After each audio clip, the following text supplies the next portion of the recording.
안녕하세요. 저는 30대 초반의 남자입니다. 지금부터 들려드릴 이야기는 어떻게 보면 많은 분들에게 손가락질을 받을 수도 있지만 제가 생각하기에는 나라마다의 문화가 다르기에 무조건적인 잘못된 만남은 아니라고 생각합니다. 단도직입적으로 말씀드리면 저는 제 사촌 누나를 이 세상 누구보다도 많이 사랑합니다. 단순히 어린 마음으로 순간의 감정으로 쉽게 빠져든 게 아니라 제 목숨을 바칠 수 있을 만큼 사랑하고 있죠. 참 아이러니합니다. 어떤 나라는 사촌 간의 결혼이 가능한 곳도 있는데 우리나라에서는 이런 만남과 결혼이 결코 일어날 수 없는 일이라고 하니 말이죠. 그렇다고 처음부터 무턱대고 사촌 누나와 사랑에 빠져버린 건 절대로 아니었습니다. 정말 세상에서 일어나는 많은 사연들을 보면서 어떻게 저런 일이 있을까 싶었지만 그런 말도 안 되는 일이 저에게도 결국 일어나고 말았던 거죠. 부디 제 사연을 읽어주시면서 무조건적인 잘못된 만남이라고 지적하기보다는 보다 나은 방법을 알려주시거나 부디 긍정적인 시선으로 바라봐 주셨으면 좋겠습니다. 왜냐하면 굳이 저를 질타하지 않으셔도 저는 충분히 많이 힘들기 때문입니다. 저는 어릴 때부터 외가댁 식구들은 자주 만나지는 않았지만 친가댁에 있는 둘째 고모네와는 유독 가까웠고 사촌들 간의 우애가 깊었습니다. 둘째 고모가 저희 아버지와 어릴 때부터 너무 잘 지내왔기에 그런 환경이 조성되었던 거죠. 아무튼 둘째 고모네는 고모부께서 외국에서 사업을 크게 하셨기에 형편이 아주 좋았습니다. 그래서 여름 휴가나 겨울 휴가 때 항상 저희 집으로 딸들을 데리고 오시곤 했었죠. 그것도 잠깐 와서 며칠 정도를 지내고 가는 수준이 아니었고 한번 내려오면 방학 기간이 끝날 때까지 오랜 시간을 머물고는 했었습니다. 그때는 그런 방문이 좋기도 하면서도 정말 싫기도 했었습니다. 어린 나이에 혼자 놀지 않아서 좋기는 했지만 TV를 보려고 할 때면 박 터지게 싸우고 그랬기 때문이죠. 심지어 저는 외동 아들이어서 혼자였는데 고모네 딸은 3명이었습니다. 첫째 누나는 저보다 2살이 많았고 나머지 동생 둘은 저와 동갑과 2살 아래였었죠. 그래서 같이 친하게 잘 놀다가도 막상 싸우기만 하면 저 혼자 3명에게 둘러싸여서 엄청 울었던 기억이 나네요. 그리고 첫째 누나가 저보다 나이도 많았었고 그때 당시에는 누나가 저보다 키도 컸고 힘도 강했기 때문에 저는 말 한마디 대꾸도 할 수가 없었고 억울한 감정이 많이 들었습니다. 어떻게 보면 집주인이 손님한테 안방을 빼앗겨버린 그런 기분이었던 것 같네요. 아무튼 그렇게 몇 년 동안을 고모네 식구들한테 당하다 보니 저는 너무 짜증이 났었습니다. 학교를 다닐 때는 충분한 시간이 주어지지 않아서 실컷 놀지 못하다가 방학에 실컷 놀려고 하면 고모네가 와서 사촌들에게 제 놀이 수단을 모든 걸 빼앗겼기 때문이었죠. 지금 생각해보면 그때는 제가 사촌 누나보다 키가 커지고 힘이 강해지면 꼭 복수하리라고 이를 갈았던 것 같습니다. 그만큼 사촌 누나에 대한 증오와 분노심이 컸었던 거죠. 그런데 결국에는 제 바람과 달리 그런 복수는 이루어질 수가 없었습니다. 왜냐하면 그렇게 친하게 지내던 고모네는 고모부와의 상의 끝에 미국으로 이민을 가기로 했기 때문이었죠. 그렇게 저는 나름대로 평화를 쟁취하게 되었고 나이가 들어갈수록 그런 기억들은 희미해져 갔습니다. 물론 몇 년 동안 친남매들처럼 아주 가깝게 지냈었기 때문에 한 번씩은 연락을 주고받고는 했었죠. 하지만 고모네 첫째 딸인 사촌 누나와는 단 한 통의 연락도 주고받지 않았습니다.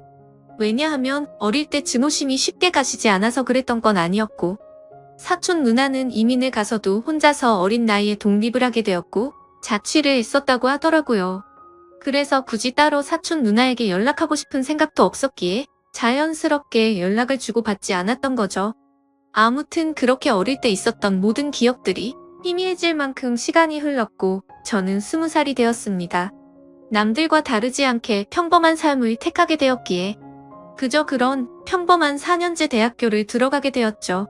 삶이 미지근했던 저는 1년 동안은 대학 생활을 대충 어슬렁 다녔습니다. 그러고서 빠르지도 느리지도 않게 곧바로 군대를 다녀왔습니다. 군대에서 지내다 보니 제 인생에 대한 회의감이 절실하게 느껴졌고 저는 곧바로 편입을 위해 재수를 하게 되었죠. 다른 사람들은 전역 이후에 대부분 군대에서 보낸 시간을 보상받는다는 명목하에 사람들끼리 어울려서 술을 마시고 흥청흥청 놀 시간에 저는 그러지 않았습니다. 저는 정말 1년이란 시간 동안 정신이 나간 사람처럼 공부를 했습니다. 친구들이 제게 독하다고 욕을 하고 저주를 퍼부을 정도였습니다. 솔직히 그런 게 내 인생에 도움을 주는 건 전혀 없었기에 가볍게 무시했었죠. 그래서 엄마의 휴대폰을 잠시 사용해서 연락이 안 될 거라고 통보를 한 뒤에 제 휴대폰은 개통조차 하지를 않았습니다. 그때 당시에 제 하루 일과는 정말 처절했습니다. 잠을 자다가 일어나면 공부로 시작해서 밥 먹는 시간과 화장실을 가는 시간을 제외하고는 오로지 하루 종일 공부만을 하면서 시간을 보냈습니다. 그로 인해서 코피는 하루라도 안 흘리면 이상할 정도였었고, 여름에는 하루 종일 앉아있는 탓에 엉덩이에 땀띠가 너무 심각해져서 병원까지 다닐 정도였었죠. 그렇게 1년 동안 공부를 열심히 한 끝에 수능을 보게 됐습니다. 결과는 생각보다는 잘 나왔지만 결국 정말 아주 아쉽게 제가 바라던 대학교에는 떨어지고 말았습니다. 그래서 두 번째 지망하던 학교를 가느냐 아니면 1년을 더 준비를 하느냐의 기로에 서게 되었죠. 사실 말이 기로에 서게 된 거였지 제 뜻은 확고했었습니다. 공부를 시작할 때 목표는 오로지 한 곳이었기 때문이죠. 하지만 부모님의 눈에는 제 모습이 너무 처참했기에 제게 그 정도면 됐다며 두 번째로 지망한 학교로 가라고 하셨습니다. 저 또한 너무 힘든 1년을 지나왔기에 포기하고 싶은 마음도 굴뚝 같았죠. 하지만 결국 저는 고집을 부렸고 1년을 더 준비하기로 했습니다. 고통의 시간은 또다시 시작되었고 또다시 수능을 앞두고 어머니께서 오시더라고요. 어머니는 본인도 미신은 절대로 안 믿는데 지푸라기라도 잡는 심정으로 개명을 하는 게 어떻냐고 하시더군요. 저를 위해서 매일같이 기도를 드리러 다니시다가 만난 분에게 제 이야기를 했더니 이름이 뭔가 제 앞길을 자꾸만 가로막는다며 개명을 권하셨다고 하더라고요. 별로 고민할 것도 없었고 그러자고 했습니다. 제 이름에 큰 미련도 없었거니와 조금의 가능성이라도 더 생긴다면 뭐라도 하고 싶었으니깐요. 그리고 도저히 이 지옥 같은 시간을 더 이상은 할 자신이 없었거든요. 그렇게 개명을 하고 나서 저는 또다시 수능을 치르게 되었습니다. 결론을 말씀드리면 꿈은 이루어졌습니다. 제가 그토록 원하던 대학교에 합격을 하게 되었던 거죠. 그래서 제 인생은 군대를 가기 전과 후가 정말 완벽하게 달라지게 되었습니다. 그저 그런 평범한 대학생에서 우리나라에서 가장 좋은 대학교의 학생이 되었으니깐요. 그렇게 힘들게 얻은 자리였기에 저는 연애 한 번도 제대로 못한 채로 대학 생활만을 정말 열심히 했습니다. 시간은 금방 흘러갔고 어느덧 저는 졸업을 하고 다행히 대기업에 당당히 입사를 하게 되었죠. 처음 회사를 입사하고는 모든 게 낯설었고 힘든 시간의 나날들이 이어지더군요. 하지만 이곳 직장도 사람들이 사는 곳이라 그런지 점차 익숙해져갔고 사내 커플이 있었는데 그 커플을 보고 있으니 저도 모르게 외로운 마음도 들기 시작하더라고요. 제가 학창시절에 엄청나게 인기가 있는 스타일은 아니었지만 적어도 여자친구가 없는 기간이 1개월도 넘기지 않을 만큼 항상 여자친구가 있었거든요. 대부분은 오랜 시간 동안 만남을 가졌기에 많은 여자들을 만난 건 아니었죠. 아무튼 이제는 열심히 이루고자 하는 바도 일단은 어느 정도 이뤄낸 것 같은 마음이 들기 시작했고 다른 사람들처럼 친구들도 만나고 회식도 하고 평범한 나날을 보내고 있었습니다. 그리고 주말을 앞둔 금요일 저녁 제 인생을 송두리째 바꿔놓은 여자를 만나게 되었습니다. 그날은 모처럼 회사를 마치고 친구들과 강남에 있는 술집에서 자리를 가졌고 술에 취한 나머지 평소에 거들떠도 보지 않던 감성 주점의 술집으로 향했습니다.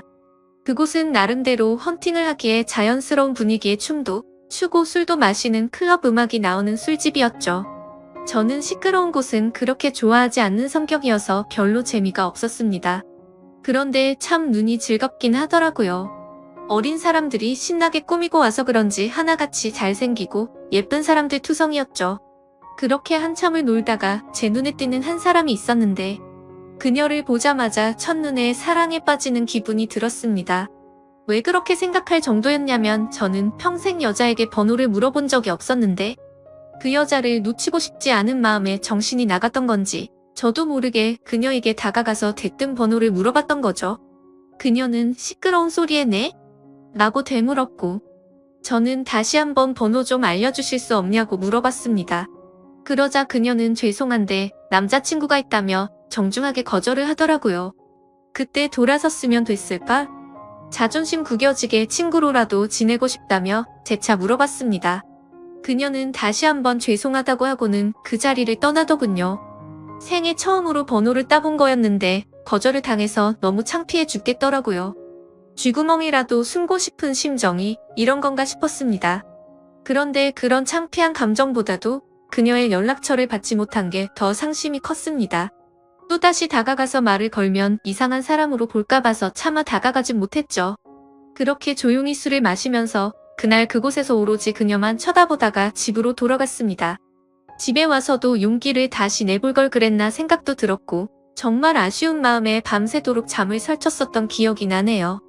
사실 스쳐가는 인연이라고 생각하면 며칠 정도 지나면 금방 잊혀져야 정상인데 그로부터 3달 정도가 지났을 무렵에도 문득 그때 그날의 그녀가 생각나서 현장을 노르시더라고요.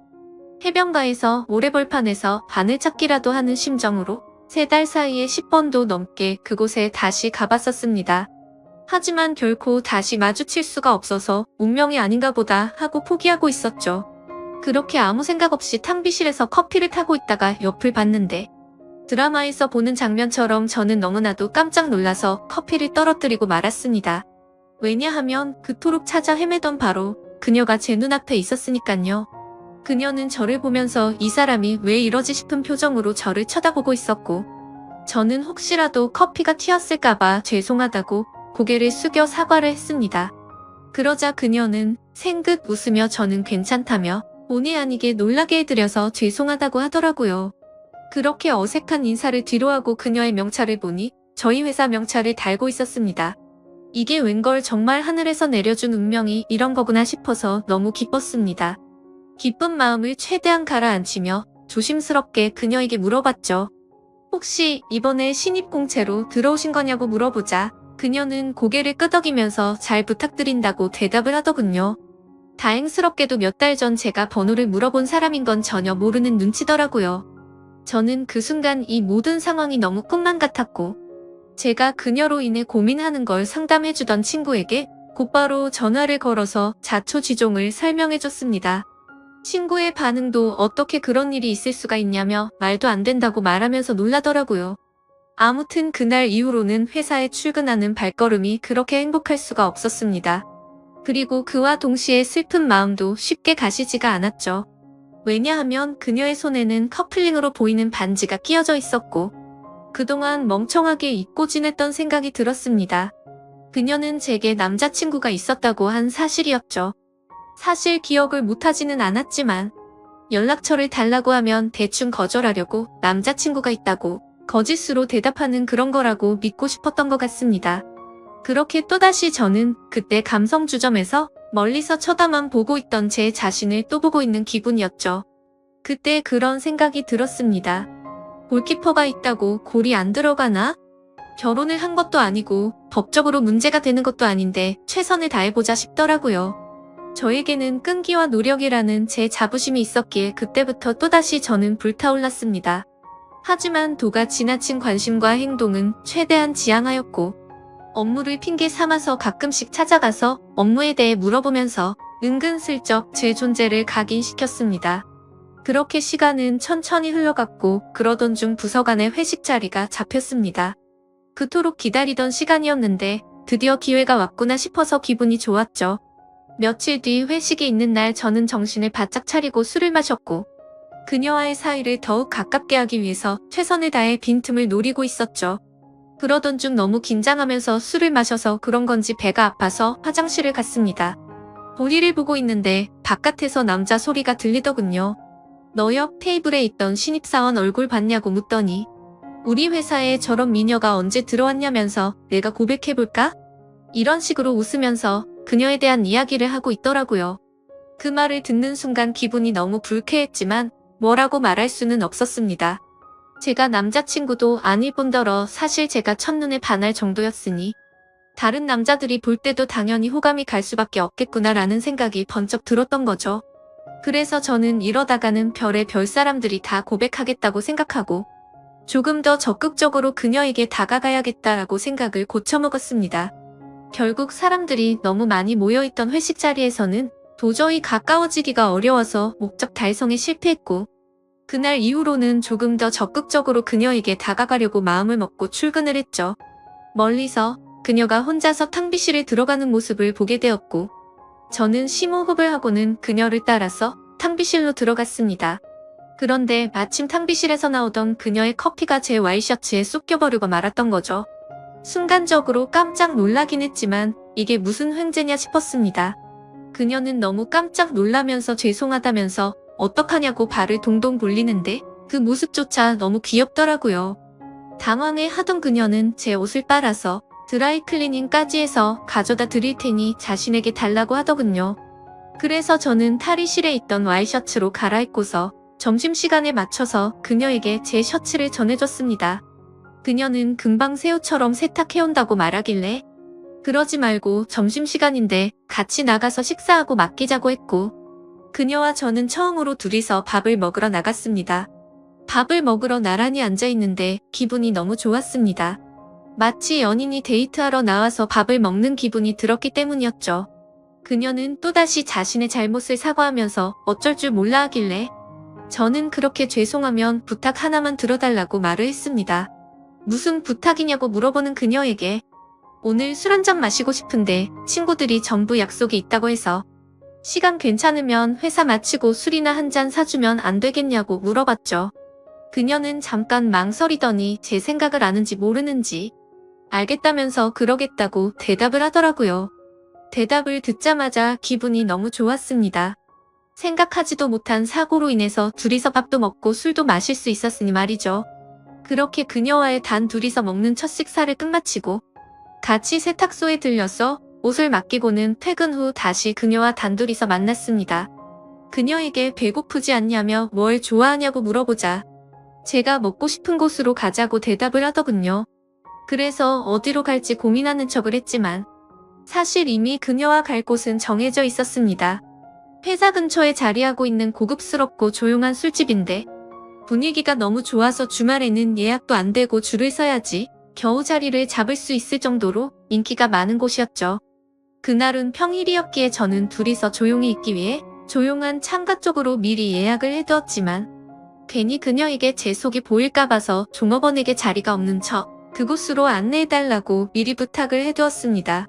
그녀와 저는 술집으로 들어갔고 카운터에 있던 종업원은 제가 말했던 색상의 넥타이를 보고는 저와 서로 눈빛으로 신호를 주고받았고 미리 약속해두었던 창가 쪽에 제일 조용한 곳으로 자리를 안내해주더군요.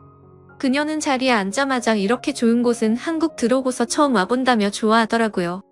그 말을 듣고 한국에서 지낸 게 아니냐고 물어보자 이민을 가서 학창시절을 다 미국에서 보냈다고 대답을 했고 이 회사에 입사를 하기 위해서 몇 달 전에 한국으로 들어온 거라고 말하더군요. 그래서 굳이 왜 미국에서 회사를 다니지 않고 우리나라로 들어온 거냐고 물어보자 오랫동안 미국 생활을 했는데 본인은 우리나라에서 살고 싶었다고 하더라고요. 그렇게 저는 두근거리는 마음을 최대한 드러내지 않으면서 자연스러운 대화를 이어갔고 술이 점점 취해가게 되자 그녀와 저는 서로가 농담도 주고받을 정도로 점점 가까워지고 있었습니다.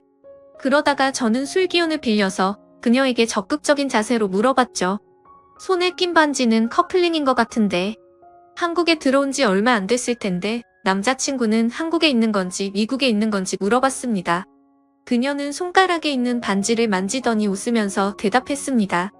이거 미국에서 저희 아버지가 선물해 준 거라고 하더라고요.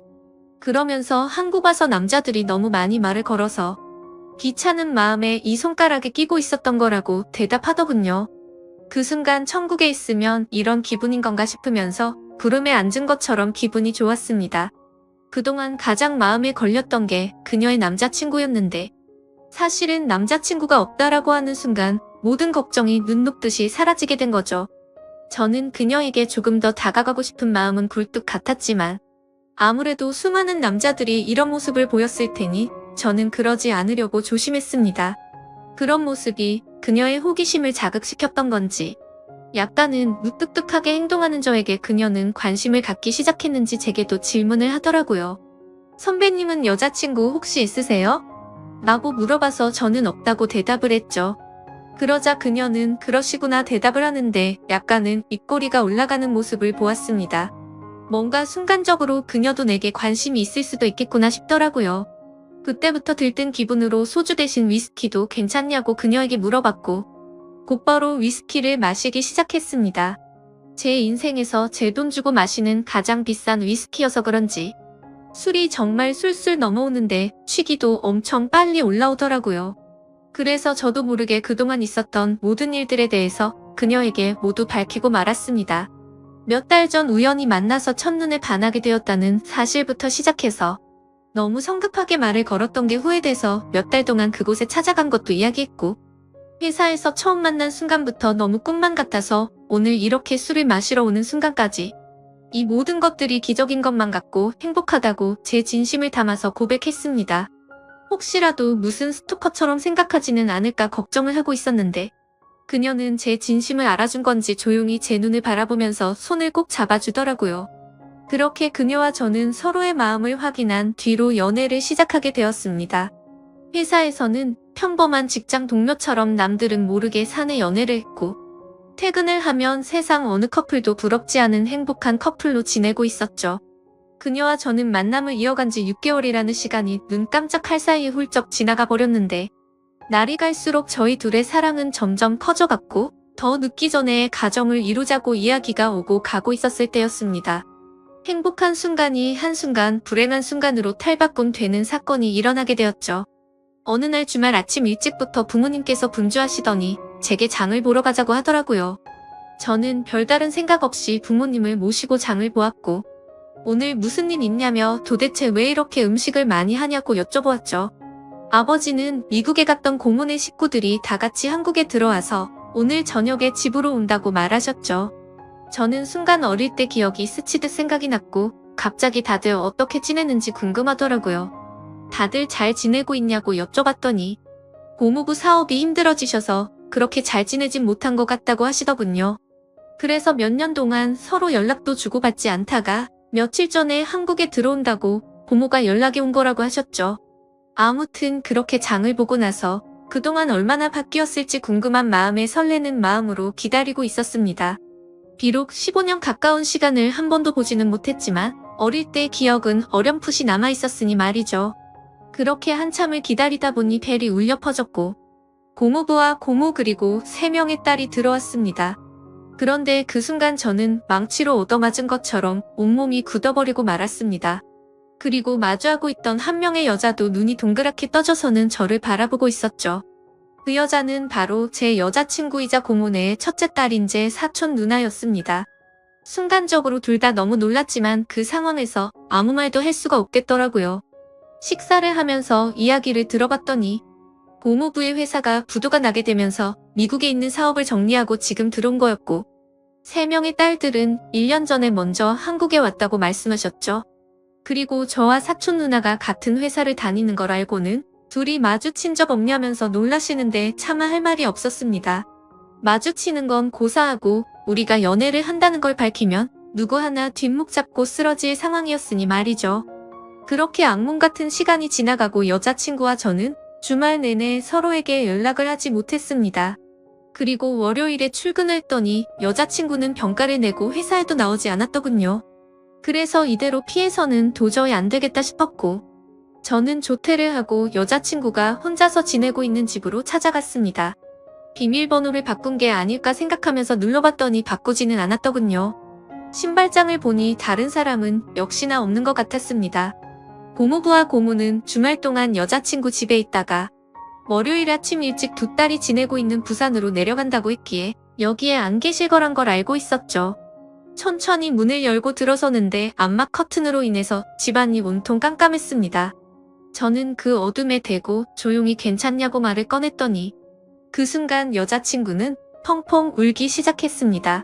그런 모습을 보니까 저도 눈물이 나기 시작했고 서로가 끌어안고 한참을 울었습니다. 진지하게 서로가 앞으로 어떻게 할지에 대해서 말도 나누었습니다. 우리가 이렇게 만나는 게 맞는 걸까 아닐까? 서로가 각자 한참을 생각해보았지만 도저히 답이 나오지 않더군요. 저도 그렇고 여자친구도 지금 벌어진 이 상황이 너무 황당하고 하늘이 원망스러웠습니다. 사촌 간의 만남이 지구상에 있는 모든 사람에게 절대 안 된다란 정답이 정해져 있다면 군말 없이 따랐을 텐데 이런 경우에는 나라마다 다른데 이걸 어떻게 해야 하는 건지 너무 혼란스럽습니다. 결국 저와 여자친구도 도저히 해답을 찾을 수가 없었고 서로가 시간을 갖고 생각해보자고 한 지가 2주가 지났는데 차마 답이 나오지가 않네요. 지금은 서로 회사에서 마주쳐도 아무 말도 못하고 있는 상황이고요. 가슴이 터져버릴 만큼 답답한데 어떻게 하는 게 맞는 걸까요? 솔직히 저는 그녀를 너무 많이 사랑하고 제 목숨도 바칠 수 있기 때문에 부모님께는 너무 죄송스럽지만 여자친구와 저와의 사이를 모두에게 비밀로 하고 아무도 모르는 다른 나라로 이민을 가서 행복하게 살고 싶습니다. 만약 여러분들에게 벌어진 상황이라면 어떻게 하실 것 같으신가요? 많은 분들의 의견을 들어보고 싶습니다. 감사합니다.